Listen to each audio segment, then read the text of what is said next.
Any? Am I audible to you? Am I visible?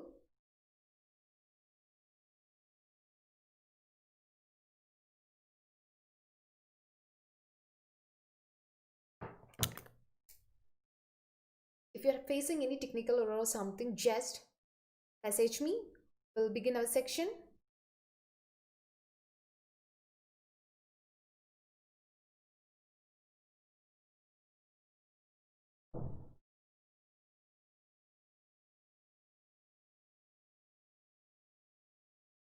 Welcome back.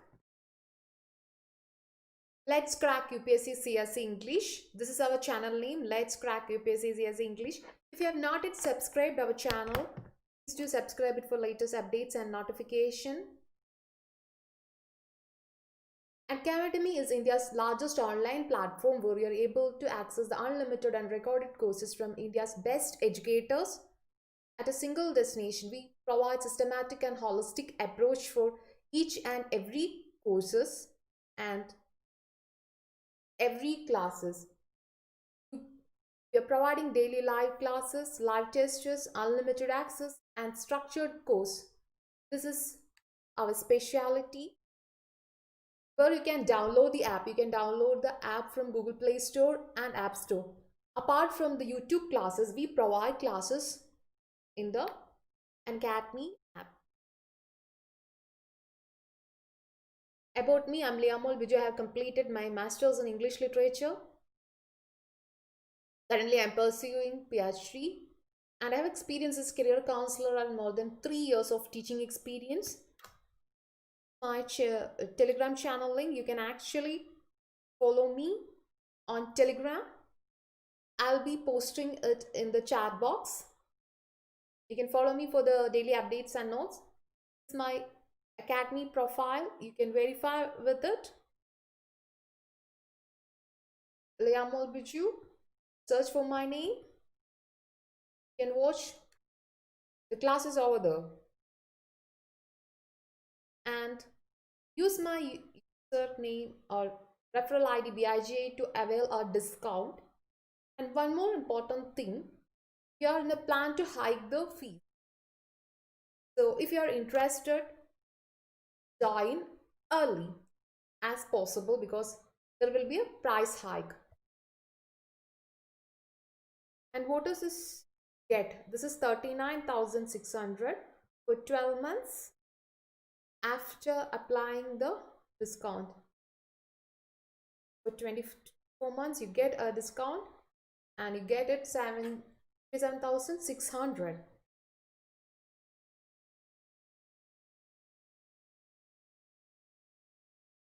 About the iconic courses, get a discount like this. Use this opportunity. And what is our specialty? We are having the top educators across the country in a single destination at a single window. Live classes where you can interact with the lectures, get personalized feedback and personalized coach. Optionals are included under this course. So this is a complete coverage of comprehensive syllabus like polity, governance and IR, history, current affairs, Indian economy. We have practice strategies, answer writing courses, environment and ecology, art and culture, science and technology, geography, NCERT summary. A comprehensive coverage including optional. This is our subscription. Other subscription plans like 1 month, 3 months, 6 months and 12 months. Get any of the subscription plans. Don't forget to use my user code BIJU and get a discount. So this is a revision series of Jan and Feb 2029. We had already completed the entire year current affairs from June 2019 to July 2019. We have entirely covered this structure. Yet I'm going to begin this new section by we are Why? Because see, you should not leave out or left out something. That's why this revision series continues today also. I thought to complete January, February, March, April and May. It will be together at a single session. So let's begin our series. Any doubt in between, you can message me.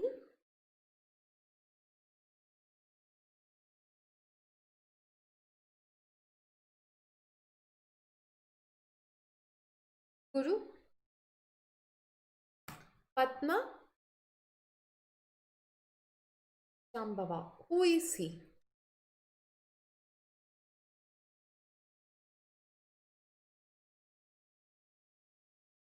He is the founder of Tibetan Buddhism, and he is sometimes addressed as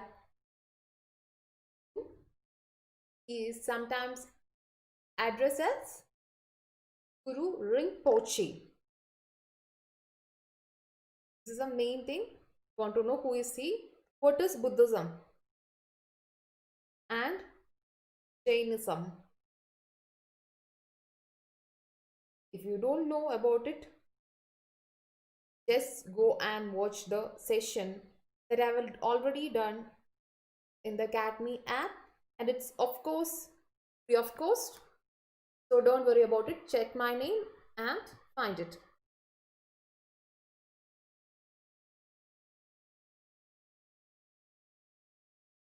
Why he was in news? The Guru was news because a 1940 statue was placed in Odisha during Garbati district. This statue is the middle of Padma Sarovar of Odisha.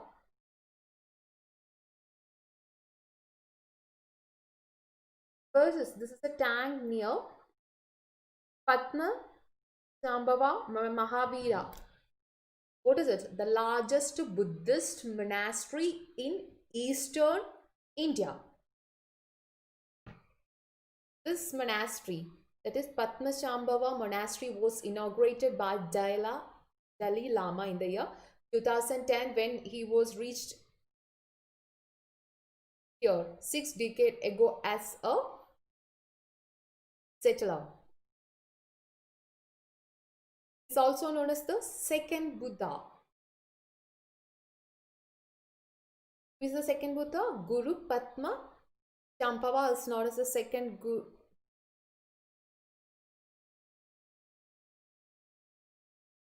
And is there something other to know about him? So this is all about him. That's all what we want to know. Which is the second longest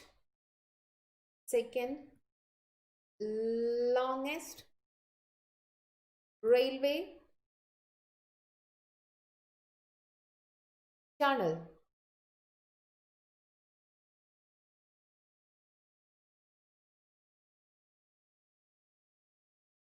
That is Vizhinjam Port Connectivity. Port Connectivity Tunnel is the second largest tunnel in the country after the first one is in Jammu and Kashmir Pir-Panjal Tunnel. Pir-Panjal Tunnel of Jammu and Kashmir is the first tunnel. And the second tunnel is Vizhinjam Tunnel in Kerala. So this was an additional information. You can just note some of the additional information. And we are going to discuss about budget. What is a budget? What do you mean by budget? If someone knows it, can message me. What do you mean by budget? You have heard that every year every year we'll be having a budget, and almost every year you get questioned from budget. So what is budget is all about?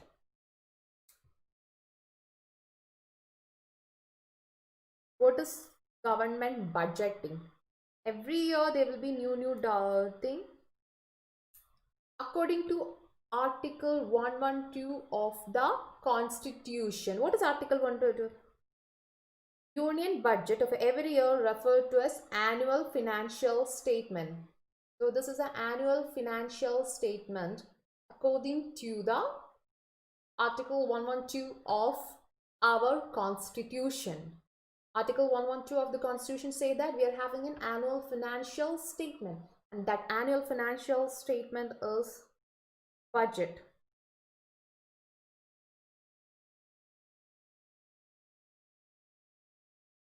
So we'll be discussing separate section on budget. So what is the sixth or part of budget? You want to know in a budget, there will be two things, that is receipts and expenditure are the two parts of a budget. What do you mean by receipts? Receipts means after, if you're giving a donation, they will be giving you receipt, means to receive. Expenditure means to give. So receipt means that we are earning. Expenditure is the money that we are giving. There are two types of expenditure. There's planned expenditure and non-planned expenditure. Planned expenditure is that this much amount of money will be for this purpose is known as planned expenditure. Non-planned expenditure means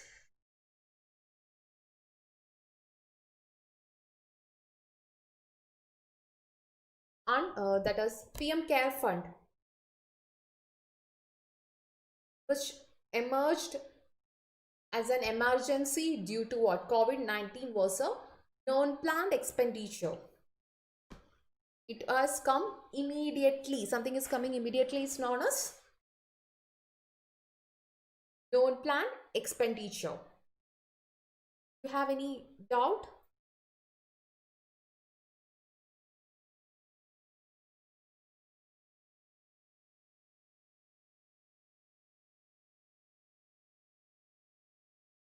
So when you come to receipts, there are revenue receipts and non-revenue receipts. Revenue expenditure, non-revenue expenditure. We have capital accounts and capital receipts. Why you need every year a budget? You want to know how the country is planning its economic structure. That's why you need a budget.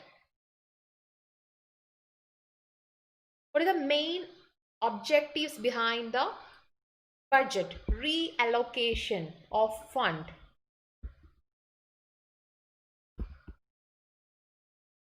Fund is known as, and one allowances of taxes or concession is another part. Minimize inequalities in income, that is to reduce the income disparities. We need a budget. Economic stability is another part of budget. Done? So this is all the general thing what you want to know about budget. You want to know more about it, go and read NCRT chapter 12, a relevant reliable material. NCRT class 12 chapter 5 about government budgeting. That is in macroeconomics. Macroeconomics text, NCRT 12 chapter 5, you get a detailed account on budgeting, so that you can consider as a reliable source where you get more about it. So now we are going to discuss about interim budget. There are many concepts like zero budgeting. We'll discuss it in detail when we are going to see, excuse me, when we are going to see budget and economic survey. What is this? Interim budget.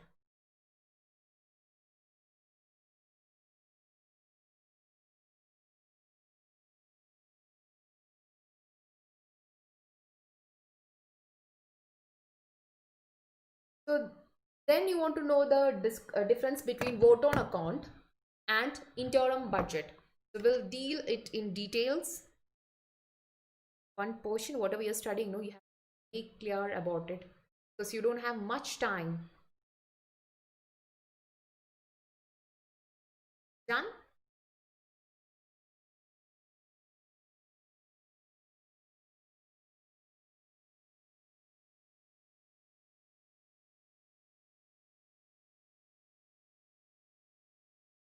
Yes.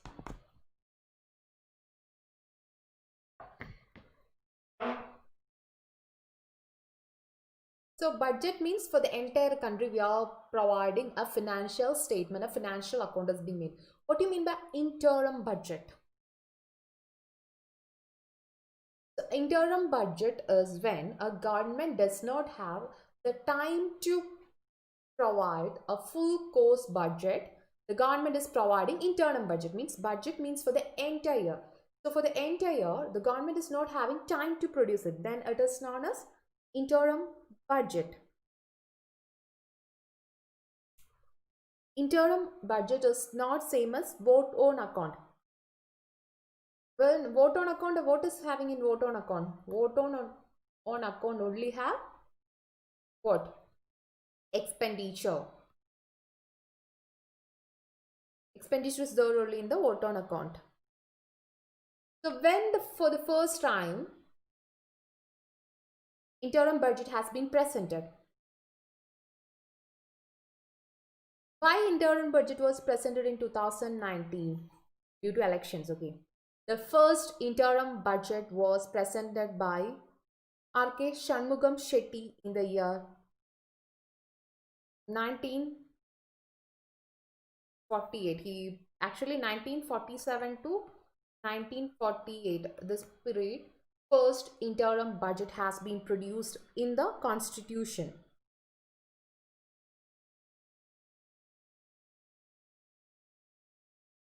What is the provisions which article 112 describes about the financial statement? What is this article 226 is all about? Article 226 is about parliamentary approval to draw money from the consolidated fund of in order to withdraw money from the consolidated fund of India. What is needed? You need it. And what is Article 114? Article 114 says that you can't withdraw. Article 114 says that you cannot withdraw. No amount can be drawn from the consolidated without the enactment of a law. So we'll be dealing with appropriation bills and all when you deal with the budget classes. To overcome this functionality difficulty, Article 116 of the Constitution says Lok Sabha can give any grant in advance.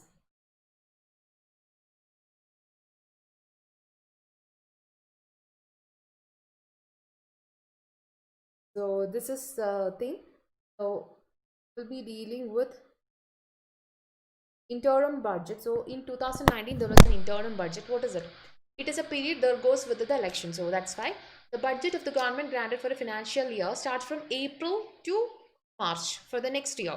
For any reason, government is not able to present a full budget before the financial year ends. Then the parliament have the authority to implement the budget. Through an interim budget, Parliament passes a vote on account that allows government to meet expenses. So in an election situation, The vote on account is only for 4 months. So these are the important things you want to know about interim budget, and I think you got an idea upon the budget. Godavari Mega Aqua Food Park. What is important? This is the first mega aqua good park which is situated or launched in Andhra Pradesh. The concept of hub and spoke model. What do you mean by hub? Like there will be an organization which is hosting a program, then that organization is known as hub.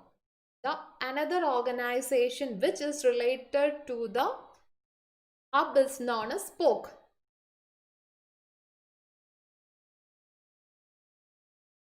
So this is about the first Godavari Mega Food Park. You just want to know where is it? It is in Andhra Pradesh and it was in the hub and spoke mode. That is all enough.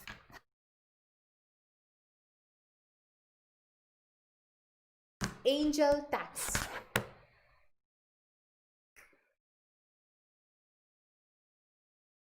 What do you mean by angel tax?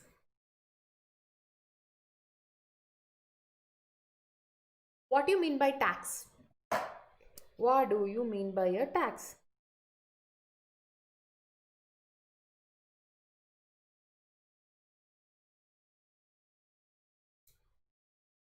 What do you mean by tax?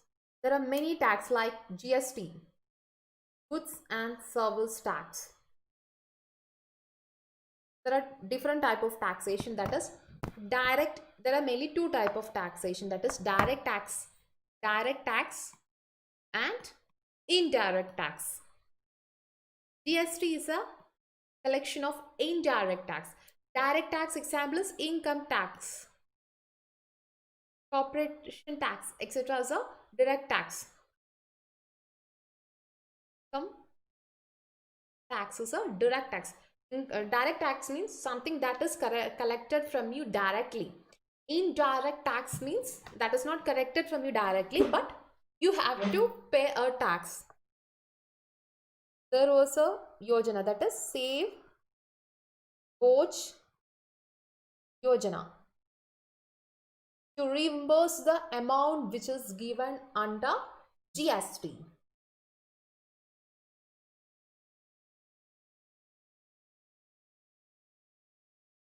So this is a tax you are told. So what is angel tax? What the concept is all about?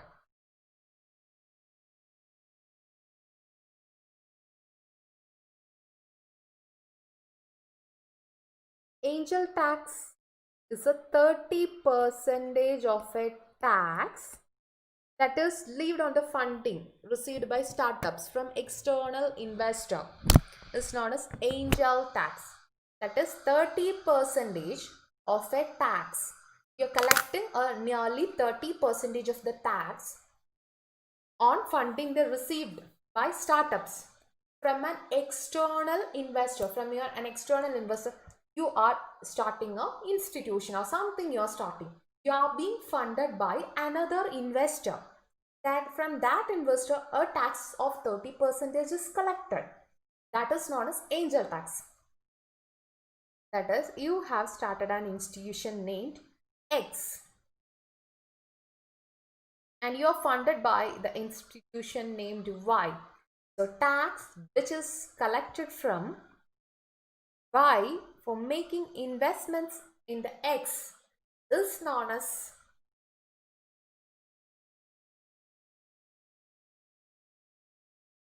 angel tax? No. The fund which is received, the Y is already given an amount to X, right? From that amount, a tax is levied, that is a 30% of tax will be collected from X only, but which is given by Y or vice versa. Both can be applicable. Or a tax, that is when this is possible, when the valuation is above fair market value, then that is known as this. This is considered as an income to the company. Why it is being taxed from this X? Because it is considered as an income. So it is being taxed. So Y is taxed or X is taxed? Y already have to pay tax, then only he can invest in that. So this X is also have to pay the tax, 30%.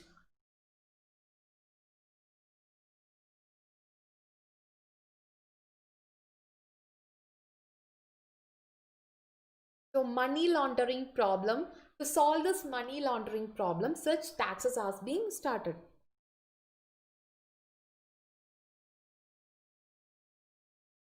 Scrapping of angel tax is possible. See, there is a burden. Actually, this is a financial burden to the startup companies, because startups are startups. They may not be having fund or thing. So how can they maintain this? For that, somebody is helping, and from that you are collecting tax. So is it good or bad? This is a controversial subject which is going on now also. We didn't reach it. Why there is an ideology? Why you want to tax such persons? From Anti-Abuse Provision Act. See, money laundering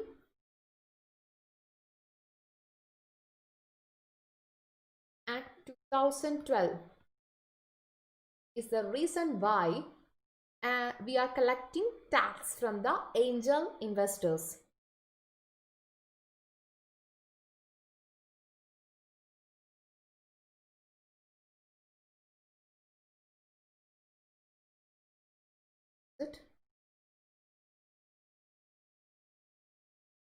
This is all you want to know about it.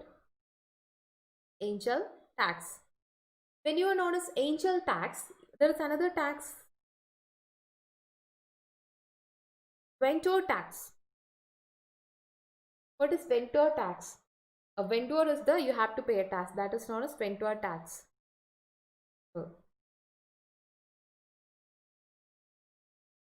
Any doubt regarding angel tax, you can ask me. Done. So we'll move to the next part of the current affairs. Before that, some things are given. So a new rule has been posted. According to this new rule, investment up to 25 lakh crore in company that less than 10 years older and with a total turnover of less than 100 crore will be exempted from the new angel tax instead of the capping of 25 crore. So before the cap amount was 25 crore. Now that is 25 crore. You can invest up to 25 crore in a company which is less than 10 years older with a turnover of less than 100 crore. And furthermore, investment made by listed companies with a net worth of at least 100 crore or total turnover of at least 250 crore will be fully exempted from the tax, no tax. So that is non-Indian residents.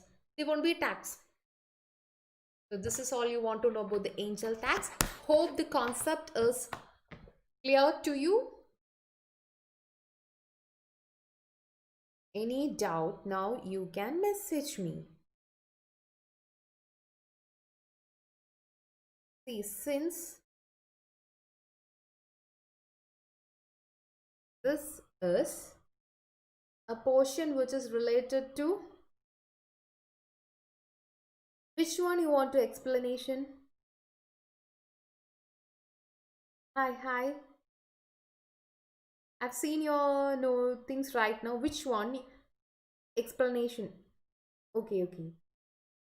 See, we'll be having a detailed section on budget. At that point of time, I'll be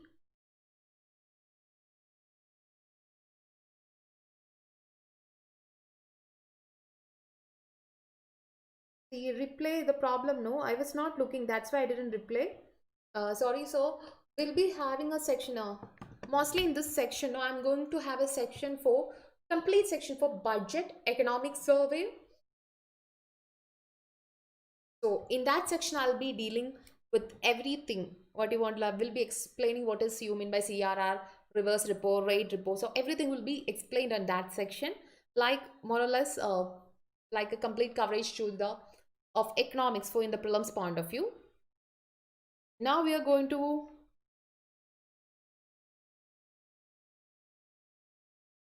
deal with Pradhanmantri Kisan Samman Nidhi. This is a scheme which is being announced in the 2019 Interim Budget. So what is it? Pradhanmantri Kisan Samman Nidhi. Simple. And in this, the farmers will be giving a direct income support because they are having many problems. So you need to support the farmers. So you get an amount of 2000 rupees with 3 equal payment, that is up to 6000 rupees you get for a farm. And the program is a which type of program? Centrally sponsored or central sector? What do you mean by PM Kisan? Is it a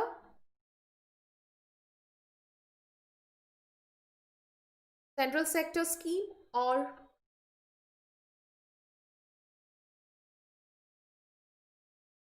it's a 100% central sector scheme where the entire amount is being paid by the government? And it will be operated from that. So it also has defined family. So who will get this? Family of father, mother and minor children.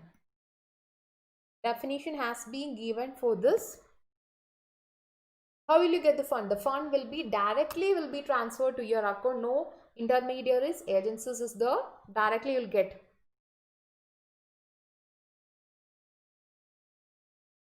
Who won't get this benefits? All the institutional landlords won't get this.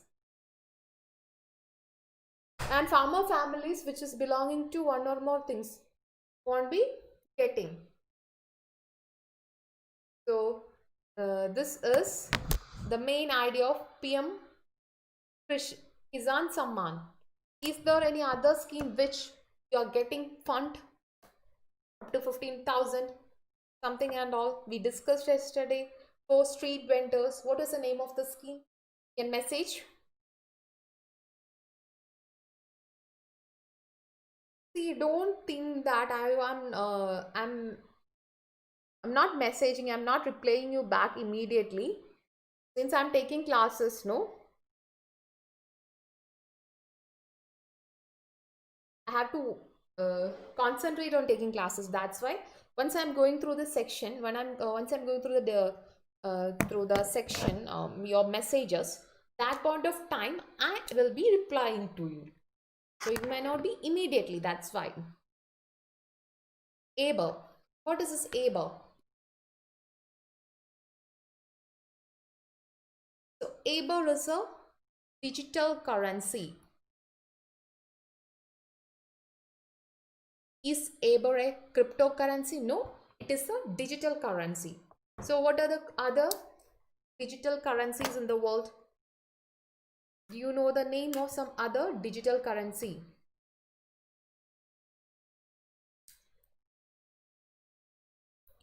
Do you know the name of any digital currency?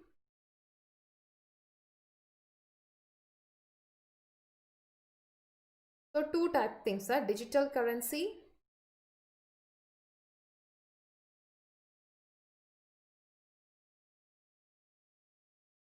This is something a data based on internet, whereas cryptocurrency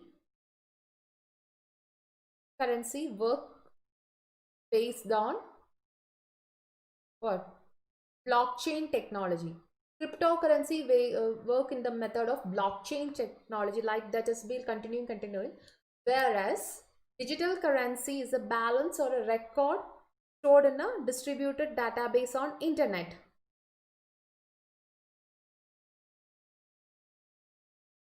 And this is only available in digital format.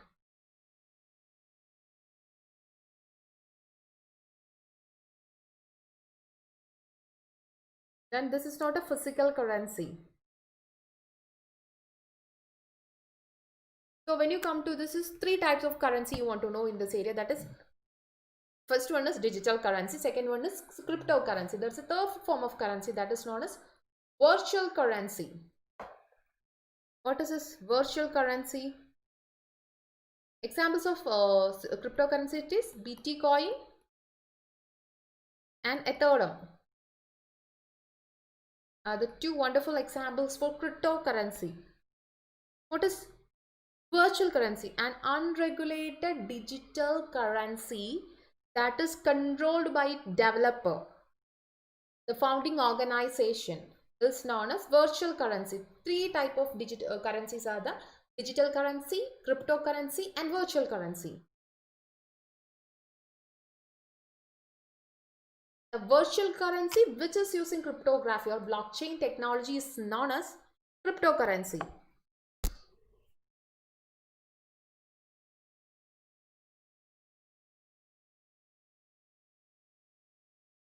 Like a monetary value will be presented in an electronic format, that is in the virtual currency. Even though it all sounds similar, this is different.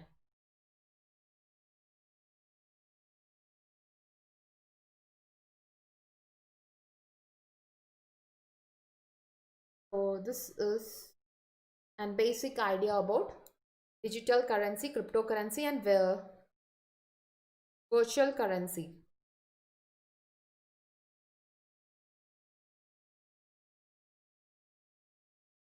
Which is the first digital currency in the world? We'll see some cryptocurrency. Which is the first digital currency in the world?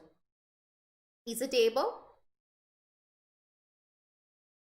Is it ever the first digital currency in our country?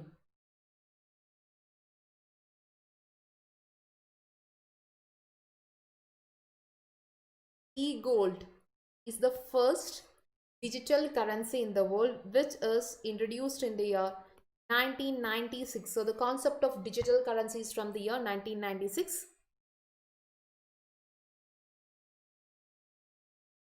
And ABER is something like that. So is digital currency there in India?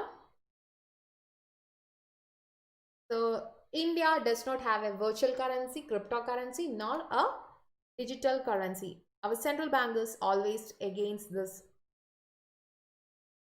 So India is now in a word to ban the cryptocurrency. You will see some of the famous cryptocurrencies in the thing. So late cryptocurrencies and as organizations. Bitcoin is the first thing.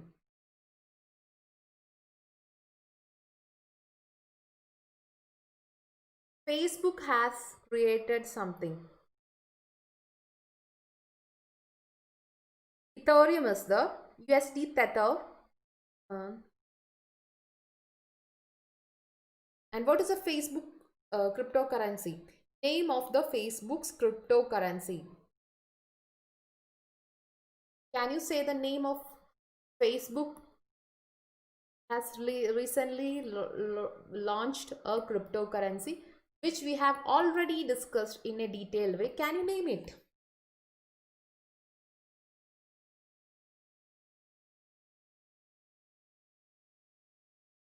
So can we move to the next question?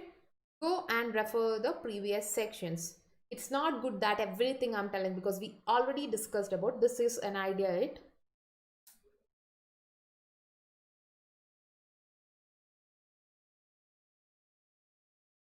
Facebook and cryptocurrency. At least you can browse and find out. We already did with the previous section. So this is a concept back to 1996. We'll deal it to the next question. So consider the following reference to IAS report 2018-19. What is this IAS stands for? The question is, consider following with reference to IAS report 2018-19. Total enrollment in higher education has been estimated to 37.4 million with 19.2 million male and 18.2 million female. female constitute 48% of the total enrollment.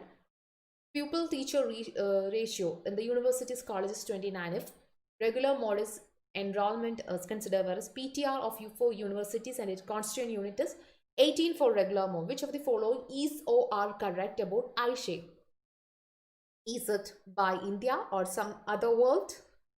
Which of the following are true or correct? You can answer me now.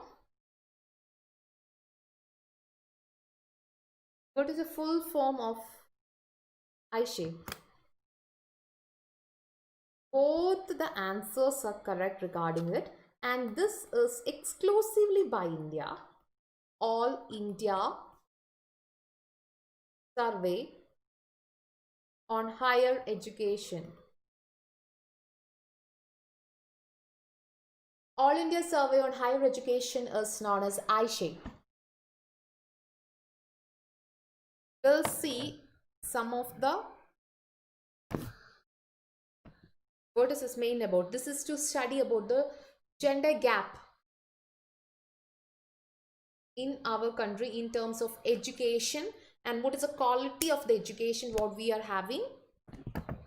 We'll see some of the key points from Aisha report. Yes, we'll discuss it. Nothing much to tell about it because this is entirely fact-based, but this is some of the key concept. Gross enrollment ratio means number of students which is enrolled in an institution is known as gross enrollment ratio, and this enrollment ratio is calculated between 18 to 23 years for this report. Is higher in India's 2.6% only is being going for higher education. When you compare to the male population, it is 26.3 and for female it is 26.4. For scheduled caste it is only 23%, whereas scheduled tribe it is 17.2%. As compared to national GR of 2.63%. What is this national GER of 2.6% means? This much number of people has been, or this much percentage of people has been enrolled themselves. And 40813 students were awarded PhD degree level during 2018 with 23,765 males and 17,048 females. The top 8 states in terms of higher education, so the higher number of colleges include Uttar Pradesh, Maharashtra, Karnataka, Rajasthan, Haryana, Tamil Nadu, Gujarat and Madhya Pradesh. These states have higher number of colleges.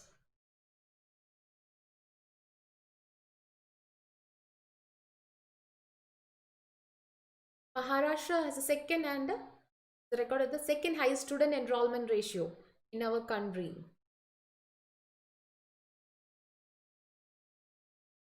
Done?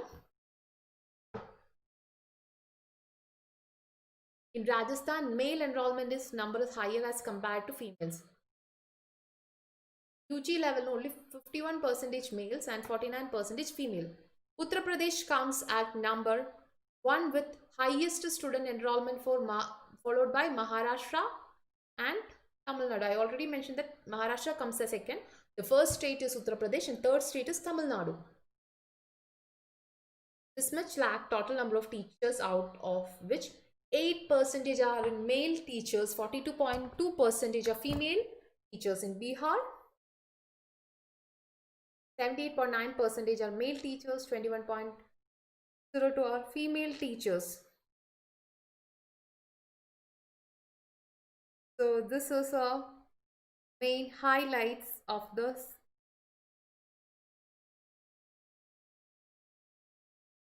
So according to all these things, MHRD has finally decided to launch GAYAN. What is this GAYAN? Global Initiative for Academic Network. Global Initiative for Academic Network is known as. And what is this? Now we have a going to start HEFA. What is this HEFA? Higher Education Financing Agency. Now onwards, this agency will be giving it, or Aqua project. The Higher Education Financial Agency was incorporated in the year 2017 for the first time, and which is registered at the Company Societies Act of 2013. According to the Company Societies Act, Corporation Registered Companies Act 2013, this has been come into it. So this has been given the widest scope for school educational, institutionals, etc. And who is the joint? This is the government vendor or a private vendor. This is a joint vendor by MHRD and Canara Bank. This is a joint complete collaboration vendor. This is all you want to know about this. We are going to see the next.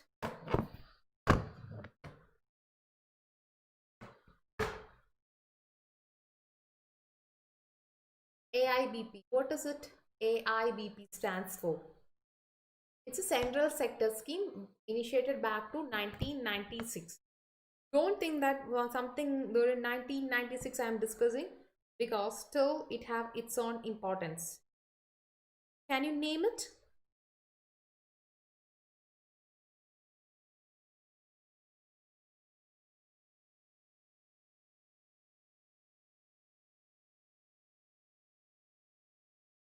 What is this AIBP? Accelerated Irrigation Benefits Program.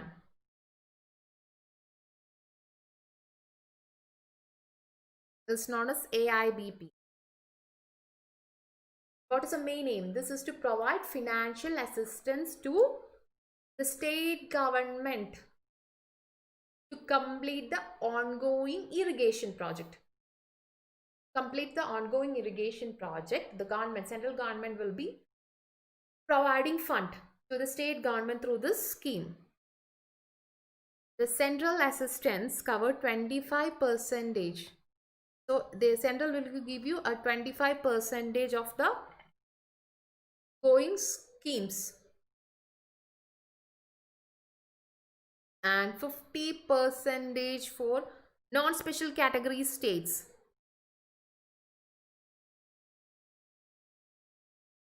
This is AIBP is monitored by Central Water Commission.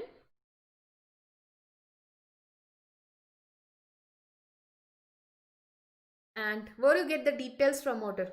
The high resolution satellite like Cartostat 1 and 2 monitor mainly about the irrigation purposes in our country. And who is responsible for it? Union Ministry of Water Resources, or Jal Shakti as it now known. What is the main aim? In order to complete the project, to speed up the existing project is the main aim of it.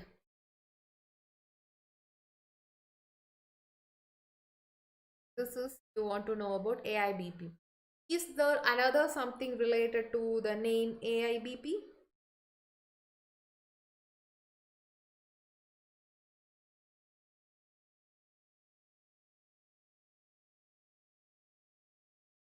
This is AIBP. What is this?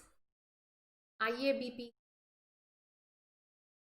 Intra-aortic balloon pump.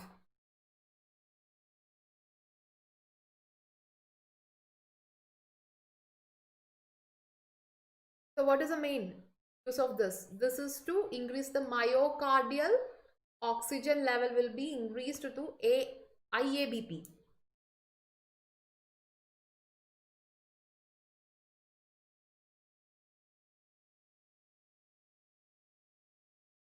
So this is all about AIBP scheme. We are moving to the next portion or next thing. We already have discussed almost all the schemes under Jal Shakti Ministry.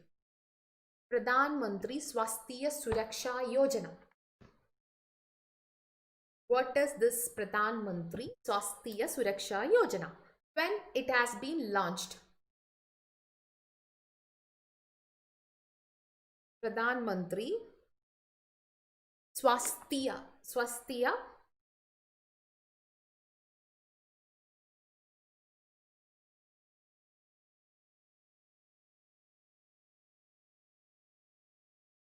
What is it? Swastha Suraksha Yojana. Who is the mastermind behind it? Is it still relevant, a government program? So try to answer it.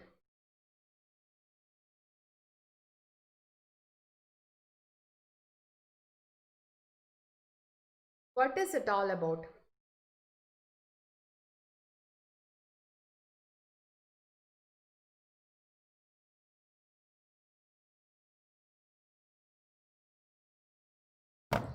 This is mainly to correct the imbalance in the healthcare sector. This is a scheme for giving establishment under healthcare facility. The scheme was announced in the year 2003 for the first time and was approved in the year 2006 to facilitate the healthcare sector, to give approval to the existing aims or to another organization. You want to constitute medical colleges, then who is giving? This is coming under the scheme. Upgradations of the existing medical colleges. These are the main aim of Pradhanmantri Swastha Suraksha Yojana. And it already in first phase, it was mainly two components, that is setting up institution in the line of aims. What is this? All India Institute of Medical Science. And second phase, it approved for setting up two or more institutions, each one of in West Bengal and Uttar Pradesh, upgradation of 6 medical colleges. And now in the third phase, they are going to upgrade the existing medical colleges. This is all you want to know about the Pradhan Mantri Swasthya Suraksha Yojana. And now we are in the third phase. Do you have any doubt regarding anything?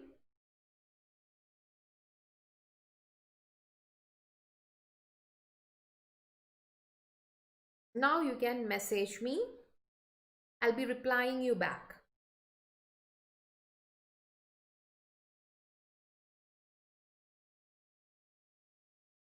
Yes.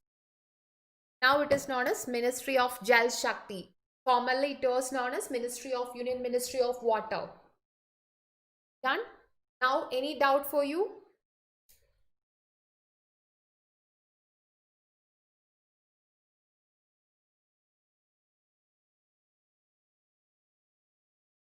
You can actually message now.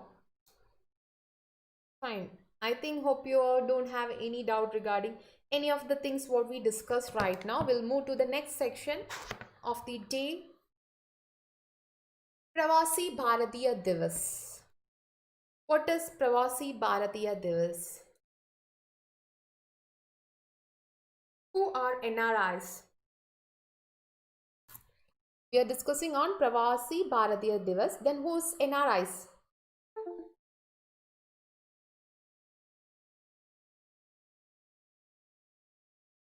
This is observed on to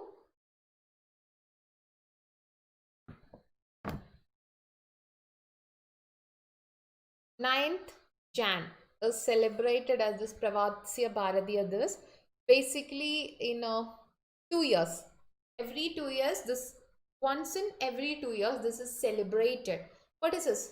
To have an overseas connection is the main aim of this scheme, because most of the people where you are getting most of their income from our other external sources, that is from the NRIs. So this is to help them and this is to give them importance. Mainly aims to unity among Indian diaspora who are living abroad, who are contributing to our nation. Which is the organization behind it? Ministry of External Affairs. Organize bharatiya, devas.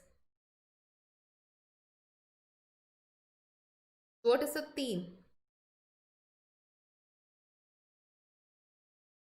of this? Fine.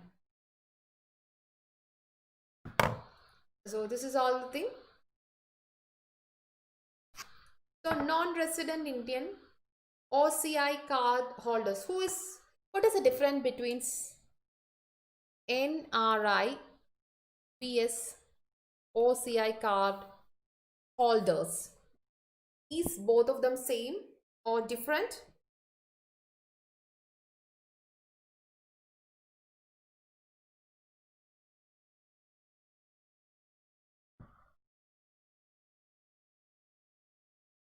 We are also having PIO.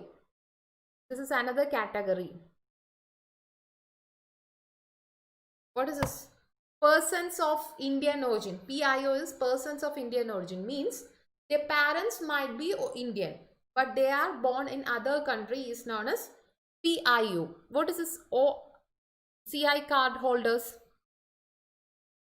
OCI card holders are not the citizens of our country, but they wanted to stay in our country.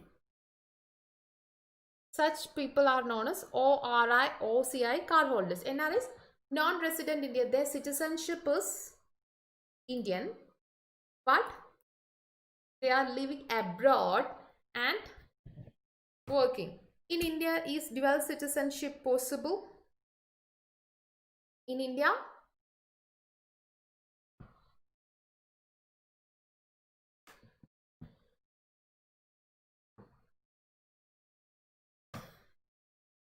We always remember that the person who is an OCI card holder is not a citizen of our country. They are something not in our country. They belongs to the Indian origin, but they will be. What is this? OCI card holders cannot compete in any elections because they are not the citizens. Overseas citizens is known as OCI. Okay. Since overseas citizens of India is known as OCI. See, they are exempted from police reporting. See, what is the benefit of this OCI card holders? Means once they are into India, who are the foreigners being into our country, they wanted to report to the country, but the OCI card holders does not want to report it.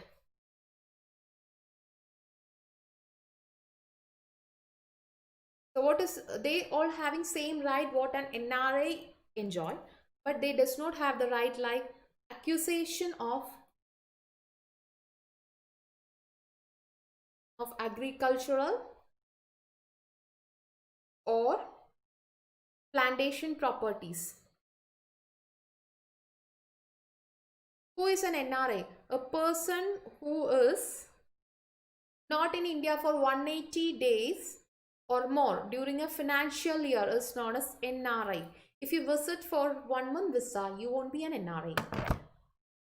You should be not for 3 months also, you won't be an NRI.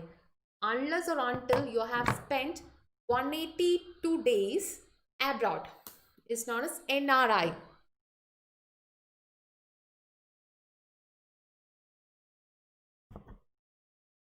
And not only that, he or she should be in India for at least 365 days. At least in 365 days, they should be in India, but in 4 years preceding that year and less than 60 days in that year.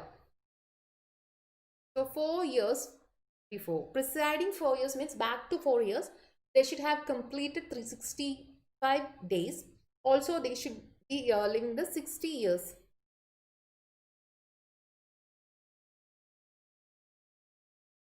So this is that. Then there is a Yojana to cover them, that is Pravasi Kaushal Vikas Yojana. What is it? To institutionalize the skill development of immigrant Indian workers is a main aim of Pravasi Kaushal Vikas Yojana. And OCI card holders and POI card holders got an exemption, that is Know Your India program. We have already discussed about it. I am not going to discuss it anymore. So we'll move to the next terms. Shri Samadhi Utsav. Simple. This is a organized by Ministry of Housing. What is the main aim of this? To outreach the National Urban Livelihood Mission. National Urban Livelihood Mission is that, see, it is a mission which is helping the unorganized urban sector workers to give them fund to enable them to live having a safely livelihood is the main aim of Enrollment. That is National Rural Mission. Shri Samriddhi is something to concentrate on them.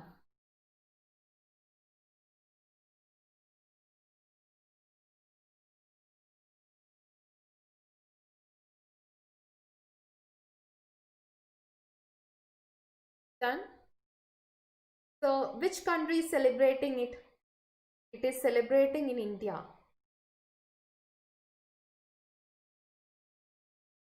Okay, not any other country. This is in India. This is simple thing. You don't want to know much about the Shri Samadhi Utsav and all. Fine. We'll move to the next thing. Labeling theory. Who propounded labeling theory? Why labeling theory was in news? Have you heard such a theory known as labeling theory? Have you heard about it?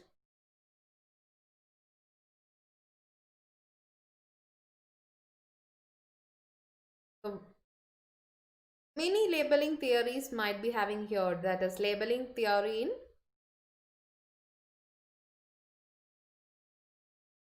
many things.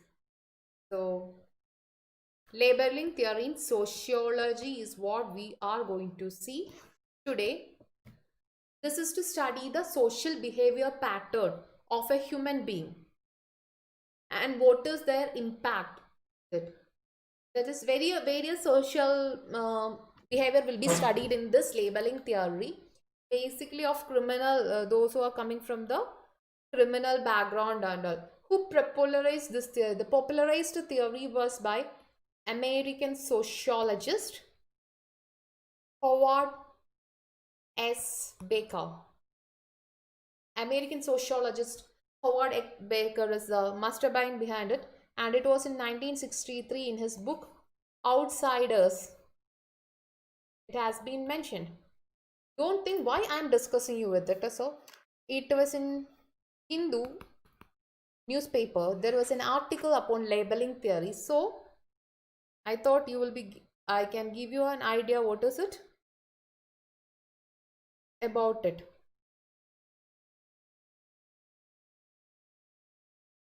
Fine. This is a general idea of it. Labeling theory is something that we are studying the social behavior, especially of criminal people and all. How influential things can be on human being, etc. is being studied here. All you want to know. Atang Annie.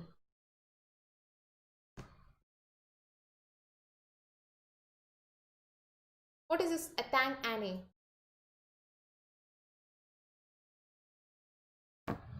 What is Atang Annie?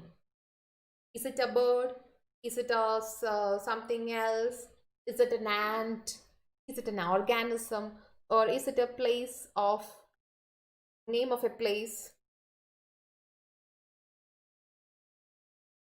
You might have heard about Atang Yoga.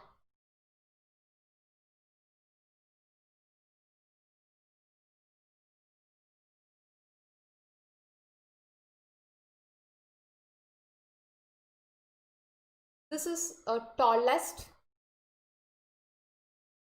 tree in Arunachal Pradesh. So this is a place. So this is the largest tree in Arunachal Pradesh, spreading over an area of 59.8 meter. This only tree is spreading, and it emerges as the largest trunk tree in Arunachal Pradesh. And this Adi community is worshipping it, and they're considering it something very sacred, and more than only one tree, okay, not a bunch of trees. This is a one tree which is present in the Arunachal Pradesh, and it is known as mother tree. Belongs to the Adi community. What is this Adi community is all about? Adi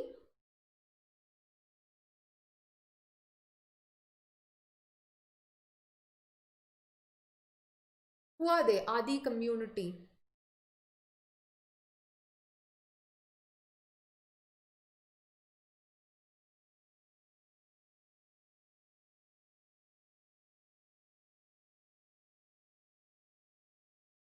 So there are different tribes in the Arunachal Pradesh.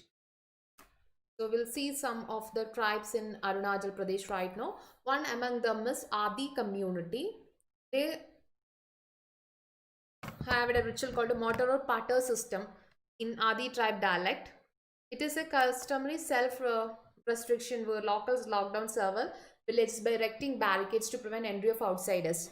So what is this Adi community? In the break of COVID-19, this was a news, that's why. So we can discuss what was it. They have performed things known as mortar or patter. They're a tribe and they speak Adi dialect. In mortar or patter that the people will be restricted and there will be no enter on it. Where had their origin? Adi tribe has been originated from South China or Indo-Tibetan. They are from the southern China and they migrated to India in the 16th century. They are Tibeto-Burman language speaking population. They market cane and bamboo items. This is Adi community. Another tribe here in the Arunachal Pradesh is Naishi tribe. So some of the tribes in Naishi thing. That is Naishi tribe. The Naishi tribe has observed Ayur. That is, self-quarantine has been observed by these people during it. They are also called Banki. Naishi tribes are also otherwise known as Banki. Do someone else know something about the tribes? We are discussed about Naishi tribes, Adi tribes, Adi community. Since I'm going through that, I thought, okay, whatever the communities has did, they had done many things, so they were in news, and we'll discuss gold tribe, etc. Naishi belongs to scheduled tribe. This is a single largest tribe in Arunachal Pradesh. They also are from the family of Sino-Tibetan family. They believe in spirits associated with nature. So Adi tribe. Then we are going to discuss R Rinam. R Rinam is another tribe of the community. They also impose self-lockdown after the strike. That R means epidemic and terror means forcefully. To wind, ward and endemic. They have performed many rituals and all. So this is for the first time they are performing the rituals after 30 to 40 years for the welfare of entire human beings. So that is a point which we have to note.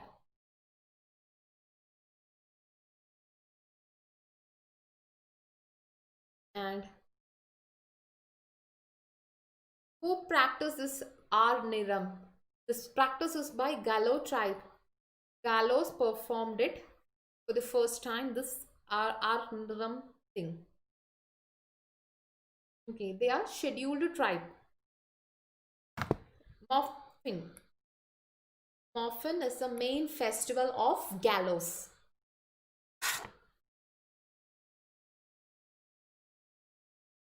Global outlook. Which agency is publishing Global Outlook? Before that, if you have any doubt, you actually can message me right now.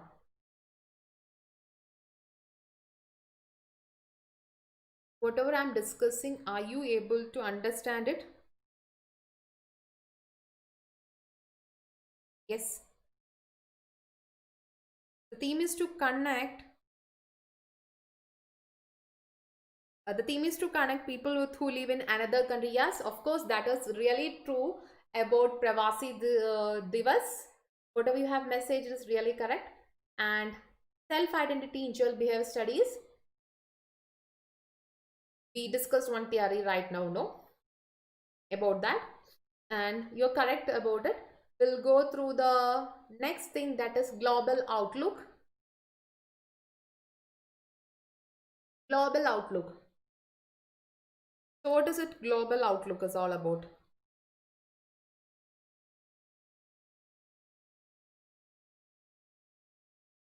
Who is producing this report? We have heard about World Economic Outlook. The same thing.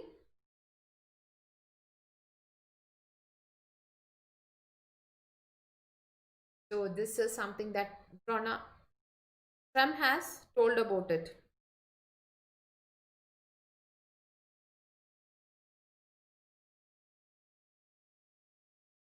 So what is it same that is World Economic Outlook or Global Outlook? Or global economic outlook is the wetland outlook, is the land outlook, it is global biodiversity outlook is the, is it something related to that? Global outlook means the way we are looking towards the world, that's it. It's a global disorder on the rise, that is a global leadership vacuum is leading. So this is like in international order, you need a particular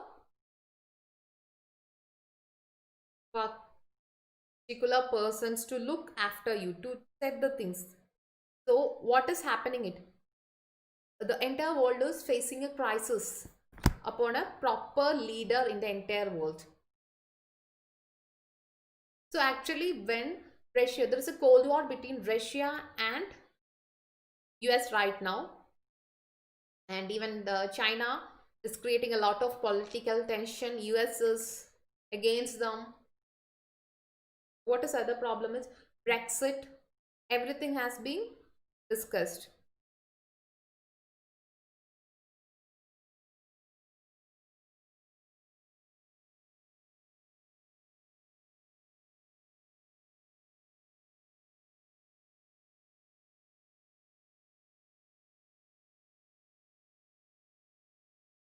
And okay, so there is another global outlook. They are the pioneer in providing cloud-based communication systems is being given by the World Outlook.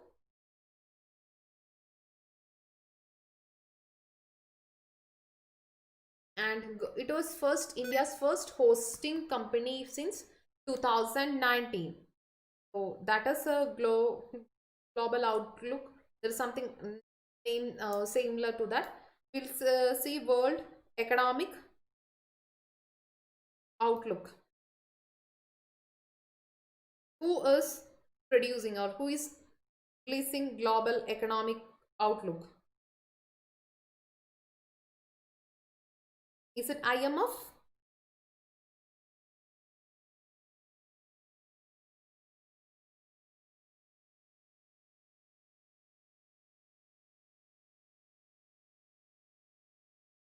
World Economic Outlook is publishing by IMF.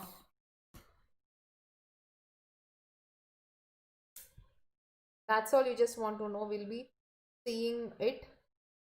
So in 2020, they have the latest report has already come. So what is the main problem of 2020 report is we are following self-quarantine and quarantine is being there, and there is negative 3% change in global output. 2020, there was no growth, but whatever the growth was there, it was going in a negative line. What is the case of India? India's growth rate has dipped, means it has come down to 1.9% and rebound 7 to, and they expect that it will be rebound to 7.4 in 2021. These are some of the studies that we are doing about it.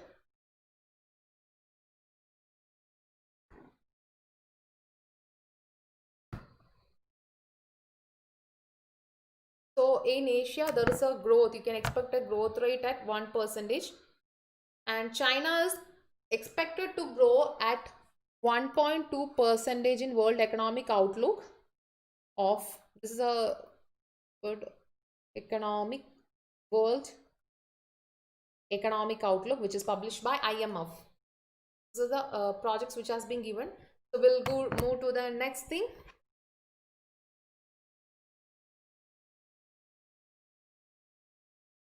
IAS Kosha. What is it?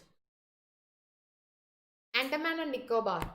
What is the history behind Andaman and Nicobar Islands? It was belonging to which dynasty? Chola dynasty of which century? This belonged to Andaman and Nicobar. And now, sir,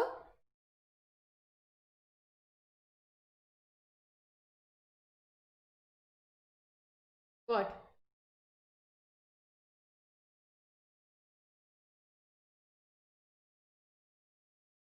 Andaman and Nicobar is what? They are a group of islands. Now there is a program known as Maritime and Startup Development in the country. Anyway, we'll discuss about INS Kosa, then we'll go to it. INS Kosa is a naval air base which play a very significant role in the Indian Ocean. And what is the geographical importance of it? It is in near to the Strait of Malacca. What is Strait of Malacca? Between dash and dash, we yesterday mentioned.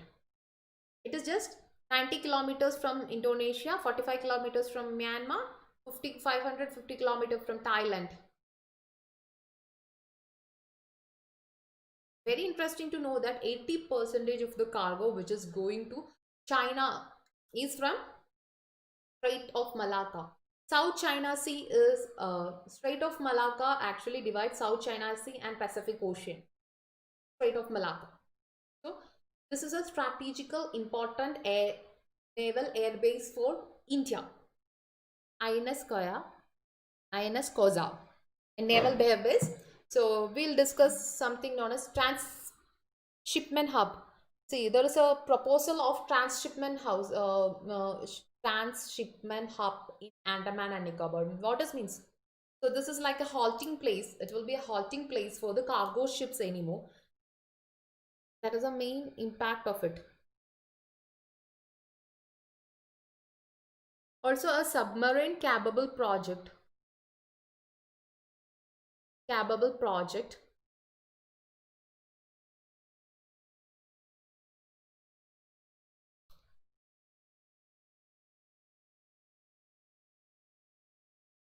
Entered in the country. This is like will be connecting Swaraj to Chennai.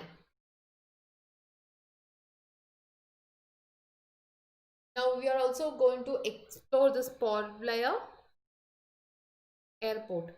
So this is a place of strategic, very, very strategic importance. So many projects are being coming in this. It's really interesting to note the history of Andaman and Nicobar Island. I told you it is from which Chola dynasty has developed the Andaman and Nicobar Island. Duncan Passage, which is a language passes, was developed it. So you can actually know about it.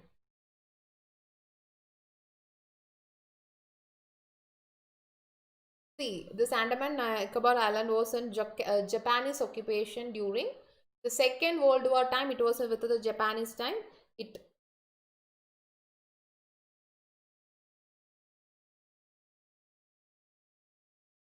This island have a rich variety of flora and fauna. How it is being formed? The island is being formed by the collision between Indian plate and Burma plate, a minor Eurasian plate, which is similar like the formation of Himalaya. How is Himalaya formed? Due to two plate boundaries has converged. So whatever land was there inside, it has come up. That is how a simple expression. Okay, this is how the Himalayas form. This is something like the same formation of it. It is a chain of islands of archipelago.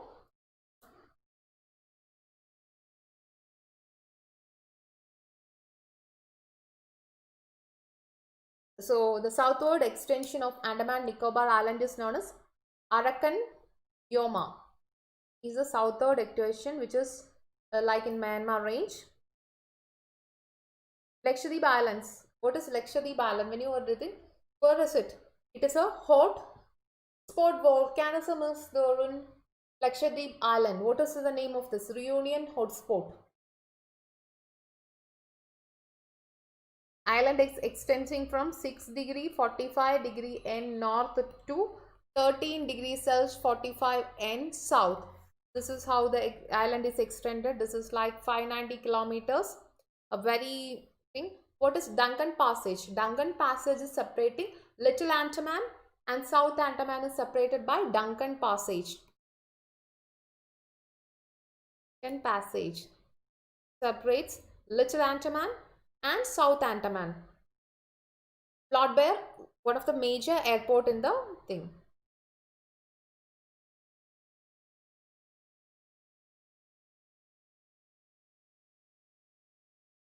Saddle Peak is in North Andaman is the highest peak over there. So this is just a general information about Andaman and Nicobar Island. Why I have explained all these things, no? There were many news related to Andaman and Nicobar Island, not only this IAS COSA, many development projects are there. So there is a possibility to ask the background, history, and how the island is. Army Tech Seminar. Simple. To encourage the army people, to introduce them with the technology, occupying technology. A fair has been taken place that is known as Army Technology Seminar. And its theme was Disruptive Impact of Emerging Technologies, which is held in New Delhi. It like to bring about all the academicians, industrians and militarians together, and like what is the technology, how is the emerging technology. You have to teach the people with the emerging technology. That is a main aim. That's it. It held in New Delhi. And its theme was Disrupting Impact of Emerging Technologies and Land Warfare. Rodeo. What is a rodeo? It is a robot which would move to city. It is like a quasi-traffic policeman, and it is in Pune. Like a robot will be there. He will be standing and he will be saying, you should go like this, you should go like this, to reduce the workload of the policeman. Rodeo is a traffic controlling robot which was first introduced in the country, that is country. This is something, a first initiative like that. First 3D. Where is the first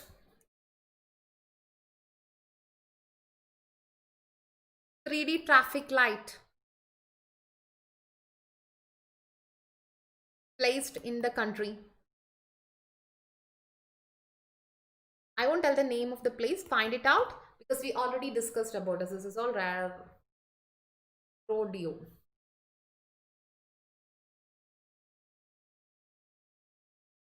Serious Fraud Investigation Office. What is the main aim of this? Is something under cooperative affairs, as the name indicate, to inquire about the serious problems, serious fraud problems is a main aim of this.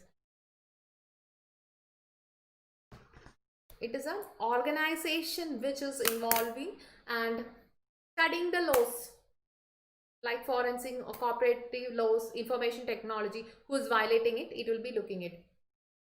It was established in 2003 and it is under the Companies Act 2003. It is like a company statutory corporate audit governance. Simple, this is all you want to know. Just don't want to know much about it. This is enough. Human Space Flight Center. This is developed by ISRO and its headquarters is in Bangalore. What is this Human Space Flight Center? Human Space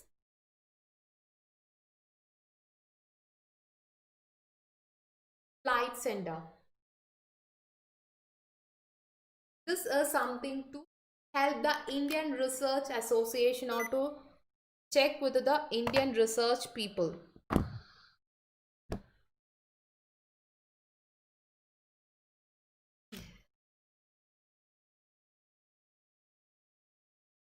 To study about the space and space stations.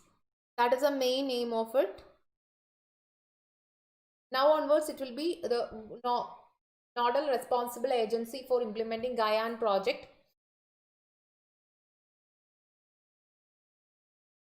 So first manned India space mission is Gangayaan and it is implemented by this agency. So what is Gangayaan? This is a crewed aerospace, a spacecraft that is intended to send 3 astronauts to the space for a 7 days journey. By 2022 is the aim of the Gangayaan. This is all you want to know.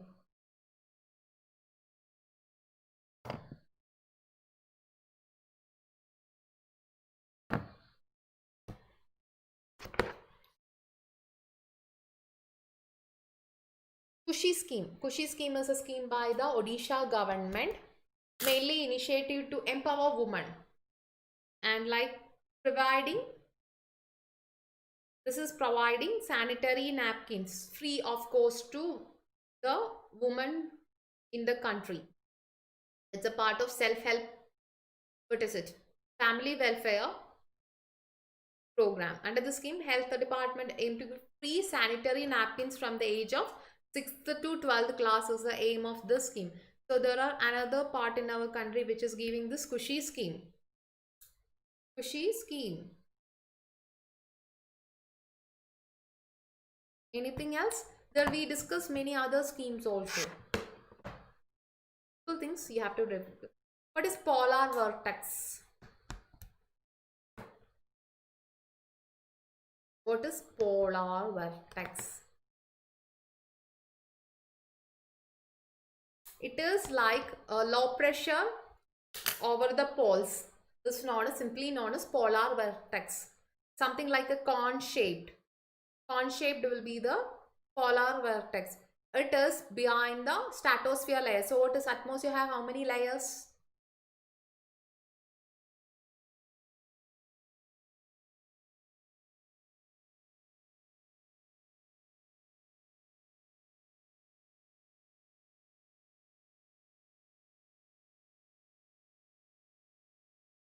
So polar vortex is mainly a large area of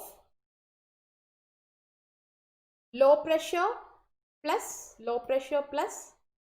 cold air result to polar vortex. Other name of polar vortex is polar peak.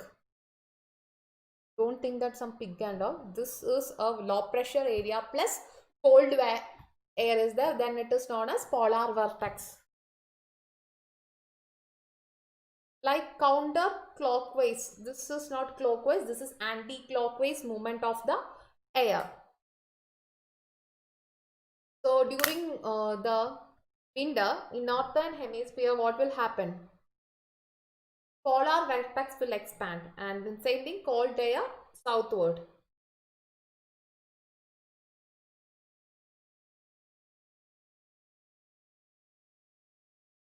Is it linked to global warming? Yes, it is of course linked to the global warming.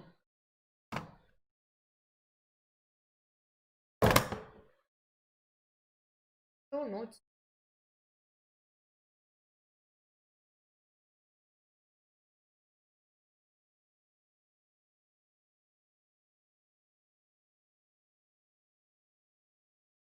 This is all you want to know about polar vortex. Then anti-defection law is by the 10th schedule of the constitution, which come into the good. What is this anti-defection law? You can't simply go and join in some other party after you won the election.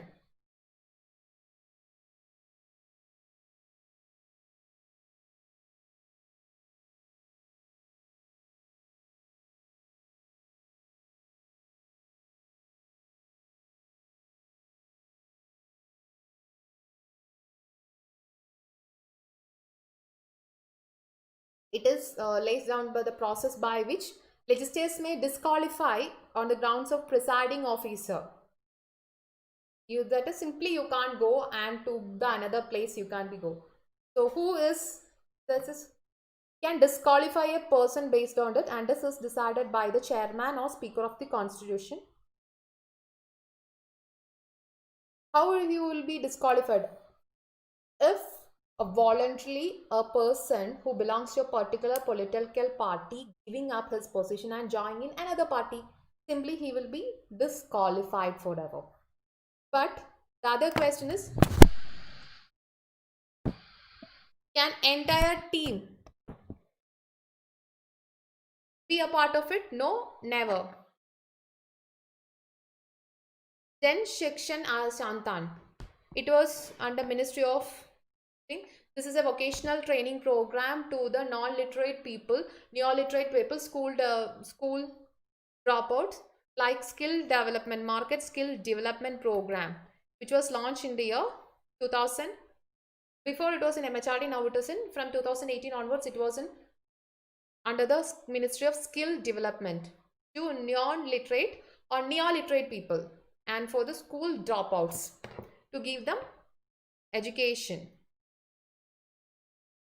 Program for international student assessment, like India is planning to participate in this international student assessment program. In 2015 we participated and our condition was very bad. We are at the poor rank, so we thought that we won't participate. We will prepare our students to participate it, and 2020 we expected to participate in this thing. What is it? It will be counting your mathematical, arithmetic and your science, culture and your science thing will be calculated. Who is organizing it? The organization is by Economic Cooperation and Development. OECD countries is organizing it. Like the overall assessment of a country is being considered here. Your math ability, your science ability, your literature ability, how fluent are you in languages? Everything is calculated it, and for the first time it was calculated. It was started in the year 2000. That's all you want to know about it. Asian Elephant Alliance. This is by NGOs to see the elephant growth, or how many elephants are existing in this world, how to help them. All those things is being studied under this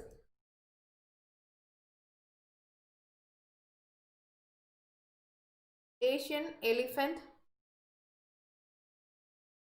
Alliance. Asian Elephant Alliance. So this all the things you want to know.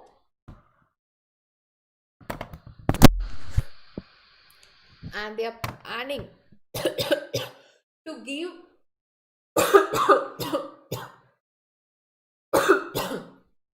by the elephants. They are planning to protect the elephant and their land. That's all you want to know. There are elephant existing corridors, are there being protection. Forest Right Act. What is it? This is to protect the tribal people in the forest, because they are being in the country for a long time and they are getting their revenue from this.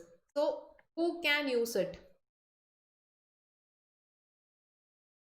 And this is mainly to, the rights were denied for the people. So by the encroachers, or the people who were, as they called, what, enemies, they encroached the forest tribal area and they have started to live there. And colonial rules has implemented a lot of rule which affect the forest people, or for the tribal people of the country.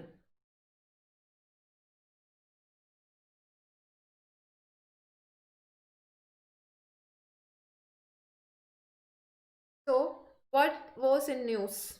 Because we are having a Forest Draft Amendment Bill 2019 was there, which repelled many things in the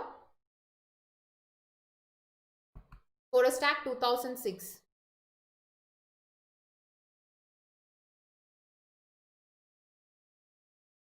So in 2006 Act, it gave legal recognition to the rights of traditional forest and forest minute products which was being developed by the tribal people. Why?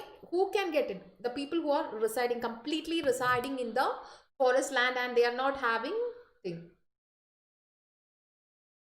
Means they are not going outside and they don't have any external contact or external land outside the forest.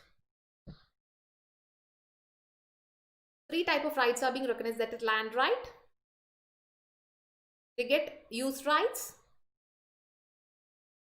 etc. We are getting them. This is the things we discussed. Got an idea? That's enough. Macleopultio. What is this? It's a bee. Its condition is vulnerable. And which all the areas it is there? It is in northern Mokola, Ulcos.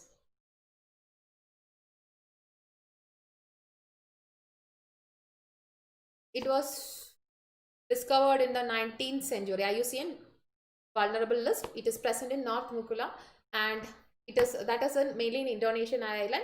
Other name is Valleys Gain bee or Mecali Pluto. It's a bee, a big bee. Institutions of Eminence scheme. Why? It is a project to bring our education institution to the top 500 education in the global rank level. Now our condition is in 1000 something. We want to bring it up. So this is meaning. And what is this? Selected organizations will be giving autonomy or administrative purpose will be given. The government will run this, and they will be getting special fund will be given to the identified colleges or universities will be identified. They will be giving funds, and they will be giving entire support, technological support also will be given by this. And who will get? The educational institution which is ranking already in the 500 NRF ranking, which is coming 500 among the top 500 institute in India, will be provided this. Private institutions also will be giving fund as a part of this. Indus Water Treaty was signed between Prime Minister Jawaharlal Nehru and others. So what is it? The North 6 rivers, who control it is a main thing. India got the control of the rivers like Ravi, Peace and Satluj. Pakistan got the control of Indus, Chenab and Jhelum. Which are the east flowing rivers? Which are the west flowing rivers? Still the treaty is going on. Still the problems are going on.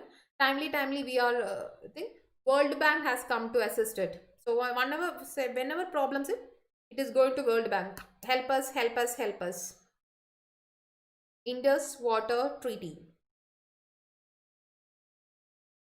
This is a wide area of scope for your mains examination as well as your prelims examination.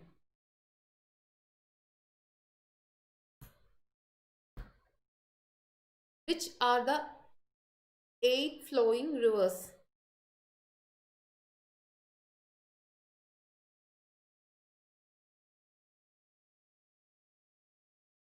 Which are the east flowing rivers? Find it out. Ravi, Beas and Satluj are the eastern flowing rivers, whereas these are the western flowing rivers. See, they can use it. This R can be used only for the domestic purposes. Pakistan get problem when we are building. What we are building? We are building dam on this rivers. So it is usually problem. India's project. Pukandri Dam. Pukandi project. It's a multi-purpose project. So still the controversy is going on. You can expect this for your PT plus mains. In PT, which year it was signed? Between whom it was signed? How the water is being divided? Who has brokeraged it? Broker was World Bank. So any problem, we will go to World Bank. Pakistan will go to... There is a permanent Indus Commission was set up, but no use, still the controversy is going. When you come to the prelims point of view, which are the east flowing rivers, which are the west flowing rivers? Will be asked. So, Mysore Paint Varnish Limited. Why it was in use? This is the only paint company which can do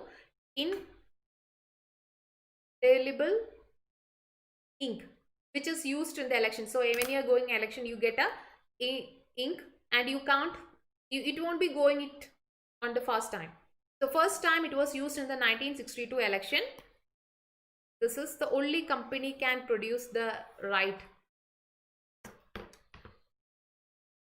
And you don't know how it is being produced. The manufacturing of ink is still a secret.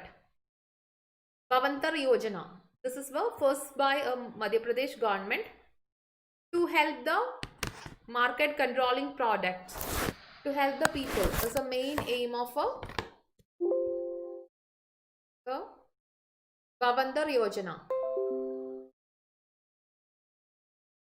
Market controlling products and market controlling things. We'll discuss it in detail. Bhavantar Yojana. What is it? Bindu scheme is by Telangana. Kailasa scheme by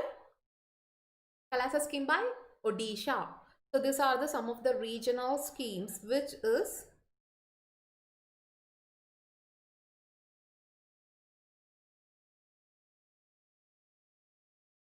full name is Bhavantar Bhutan Yojana. Bhugadan Yojana. This was a pilot scheme which was first time launched in the year 2017.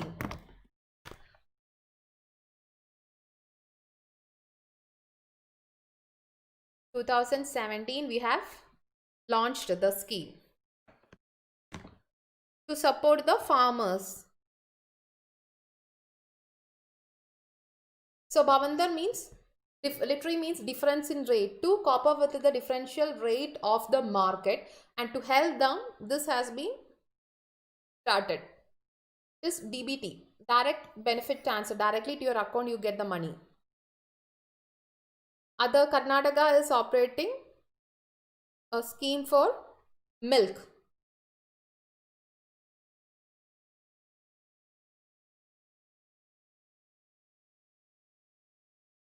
So there was a beautiful article in Indian Express once about it, and Hindu also had another article. If you have time, you can read it for your mains. This was an experimental project, okay. So might be in future it may be taken by other countries, other states in our country. So we are winding up today's section. You can actually use my user ID BIJ to get a 10% discount. See, one thing, we are going to hike the price of our existing courses. So you can join now. And if you are having some financial troubles and you can actually pay by EMI, there are a lot of options. And tomorrow our section is for completely dedicated to CSAT paper 2, especially on English. You people have problem in reading comprehension. I'll give you solution for that, a unique strategical section to solve English reading comprehension. If you are feeling that I'm not comfortable with maths, definitely you can solve the things using English. Like, share and subscribe so you can see tomorrow at 5. Good night.